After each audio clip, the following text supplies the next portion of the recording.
All right, guys, we're still here and we're back at it in this beautiful new year. And we are in chapter 2 of the book of Ruth. So we have Ruth and Naomi. This is a mother in law and daughter in law relationship. They've come back to Bethlehem, which is 5 miles outside of Jerusalem. But just think, this is an area that is lush and beautiful and rich. And we're in the time of the harvest, so we've got olive groves, trees, just beautiful pastures. And this is what they've returned to. But they are in a destitute situation because there is a need to be able to provide for themselves.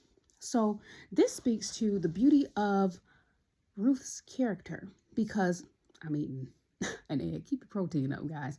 But as I turn and I'm looking at the Bible here, this just shows how admirable Ruth is as a person because she left her hometown, she left her family, and she stuck by Naomi's side in this situation, okay? Where she could have easily just went on, got remarried, and had some kids in the area in which she lived, the area of the Moabites. But she didn't do that. So she ended up actually building a reputation for herself, and this is a reputation brick by brick. Okay, so in terms of building that sort of reputation, how do you do that? How do you build a good reputation for yourself? This young lady showed how hardworking she was. She showed how loving she was, how faithful and dutiful she was in the actions that she took. So when we are actually in chapter 2, we are meeting Boaz. So he's the owner of the field. There are a variety of fields that people who are poor and down on their luck, they could go to glean from. And this is, pick up the grain in order to then be ground and made into food. So there's other fields that she could have gone to. But keep in mind, everything happens for a reason. There's a season for everything. So keep in mind, we haven't gotten to this point yet, but King David is from Ruth's lineage, okay? So we are talking about the great-grandmother of King David here, okay? We're talking about what she did, and she built a reputation for herself as a good person. And it's shown here in chapter 2 in the subsequent chapters because she went every day into that field. And these fields are not safe places because we see here, and this is going to be, I believe it's chapter 8, verse 8 of chapter 2, where Boaz is speaking to her like, I've heard about you. I've heard about, you sticking by the side of your mother-in-law, you helping to provide for her, you coming into this field on a regular basis and working hard to provide for her. And she was willing to put the hard work in. So what he ends up doing, he's like, that's admirable of you doing that. So I want you to stay in this field. He had other women working in the field. They were his slaves. And those folks, he said, follow behind these women. If there's water that you need, I want you to make certain that you know. And others are aware that you can have all the water that you need. And this actually kept her safe. Okay. Safe during a time because he had to end up telling the young men, don't touch her and leave this one alone. So you can only imagine, because it's said not only once within the book, but it also says it within this book, another instance where fields must not have been safe for women who were in situations where there was not a man in the household in order to protect that woman or the women within that household. So that says a lot, guys. Pay attention to stuff like that. So Boaz has taken it upon himself to be the hero in our situation and say, hey, spend your time in this field. I want you to know that you are safe and you can take whatever it is that you need. She's working for it. This young lady was willing to put in the work, and she had an attitude of, you know what? I'm going to be faithful. I'm following behind my mother-in-law's Lord and Savior, and that's Jesus Christ. And we're going to go ahead and be consistent in the acts that we take, because she was building her reputation, which she had already done by coming back with her mother-in-law to a land that's completely foreign. So keep in mind, the Moabites did not allow the Israelites passage during a time when they were in destitution themselves.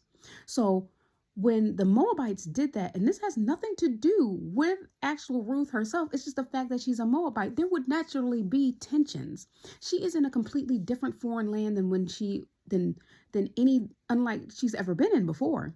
So Ruth actually demonstrates that her character remained the same no matter where it was that she was actually located. So not only was she dutiful in Moab to her mother-in-law, she also demonstrated those same characteristics when she came back and helped her mother-in-law move back to Bethlehem. Okay, so this is some good stuff, everybody.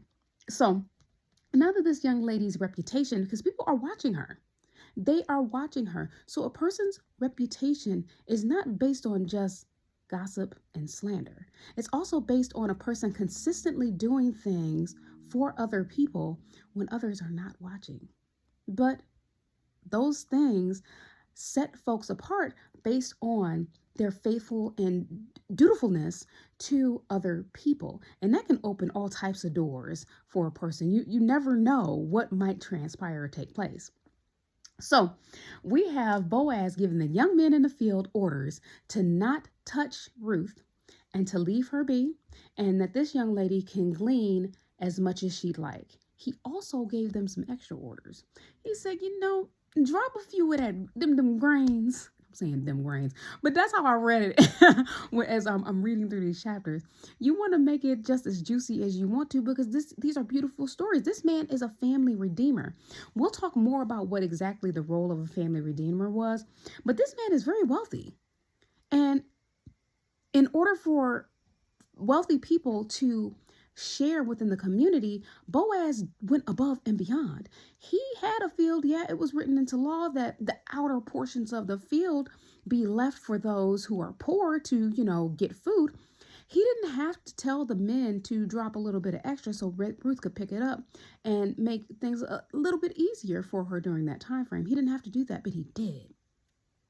Another strength of his is that he's sensitive to the needs of those around him. So in his leadership role as a redeemer and a man of affluence, this man used his wealth to help other people, and he understood the situation that Naomi and Ruth were in.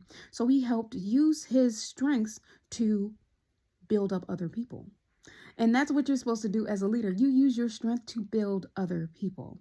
And so I like to see Boaz as, if we look at some of the people that we have as celebrities now, what is his name? Russell Wilson. He's a demonstration of the characteristics of a man who would be a Boaz in our today's society. A female Boaz, we could look at that person as Jeff Bezos' ex-wife. I call her Lady Mackenzie. Those people who use their wealth to help uplift and build other people up, and they have and demonstrate a sensitivity for the needs of those who are impoverished and don't have as much as them, and they continue to show integrity and give back. Those are the types of people that we look up to in society, because they don't have to use their money that way. They could keep it and hoard it for themselves, but you can see here, even in the Bible, there are wealthy people who give back and who love those who don't have everything. And it's absolutely beautiful, because we witness this in today's society. We have these sorts of people around us, and their actions just demonstrate that God will always provide for those who are less than. He gives people wealth, and he wasn't at all nitpicking and saying, hey, I'm going to find fault in what Ruth is doing or what Naomi is doing, and no, you got to do something for me in order to get this grain. We do not have a story here that's like that, where she has to give special favors to him in order to be given food. He is doing the right thing with the wealth that he has been given, but the Bible speaks to what a person does with their wealth, says a lot about their character too. He wasn't hoarding it, and he could have, but he didn't. So this level of generosity that we see in this man just shows how we always have, God will put in society different people who are just as generous. And this, where he is allowing grain to fall at her path, within her path and within her reach, just shows just how beautiful that this relationship has started off and we haven't even gotten into it yet.